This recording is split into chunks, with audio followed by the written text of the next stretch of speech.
നല്ല പ്രായത്തിൽ മുഴുവൻ തിരക്ക് പിടിച്ച് ഓടി നടന്ന് വാർദ്ധക്യത്തിലെത്തുമ്പോൾ ഇനി കുറച്ച് ഭക്തിയാവാം എന്ന് വിചാരിച്ചാൽ നടക്കില്ല. കാരണം വാർദ്ധക്യത്തിൽ നിങ്ങളെ കാത്തിരിക്കുന്നത് ഒരു പിടി രോഗങ്ങളായിരിക്കും. അപ്പോൾ പിന്നെ ഭഗവാനെ സ്മരിക്കാനോ മനസ്സിരുത്തി ഒന്ന് പ്രാർത്ഥിക്കാൻ പോയിട്ട് സ്വസ്ഥമായിട്ട് ഒന്ന് ഉറങ്ങാൻ പോലും സാധിക്കാത്ത കാലമായിരിക്കും.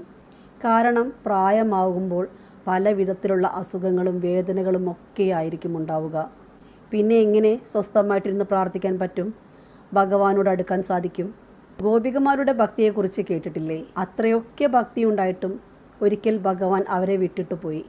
സദാസമയവും കൃഷ്ണനെ മാത്രം സ്മരിച്ച് നടന്നിരുന്ന ഗോപികമാർക്ക് ഇതാണ് അവസ്ഥയെങ്കിൽ സാധാരണക്കാരായ നമ്മുടെ അവസ്ഥയൊക്കെ എന്തായിരിക്കും?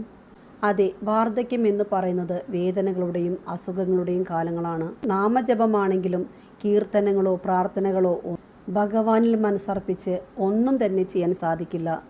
എനിക്ക് ഇനിയും സമയമുണ്ട് ഭഗവാനിലേക്ക് അടുക്കാൻ എന്ന് ഒരിക്കലും ചിന്തിക്കരുത്.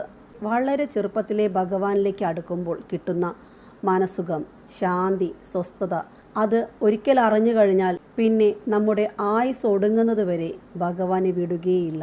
മാത്രമല്ല, ഇങ്ങനെയുള്ള ഭക്തർക്ക് എത്ര വയസ്സായാലും അവരെ കൊണ്ട് വീട്ടുകാർക്കോ ഇനി അവർക്ക് പോലും ഒരു പ്രശ്നങ്ങളും ഉണ്ടാവില്ല. 60 വയസ്സിലും 70 വയസ്സിലും ഒക്കെ വീട്ടുകാരുമായി TV റിമോട്ടിനും മൊബൈലിനുമൊക്കെ വേണ്ടി വഴക്കിടുന്ന വാർദ്ധക്യങ്ങൾ ഒരു ഹിന്ദുവായി ജനിച്ചിട്ട് അങ്ങനെ ജനിക്കാൻ തന്നെ മഹാഭാഗ്യം വേണം.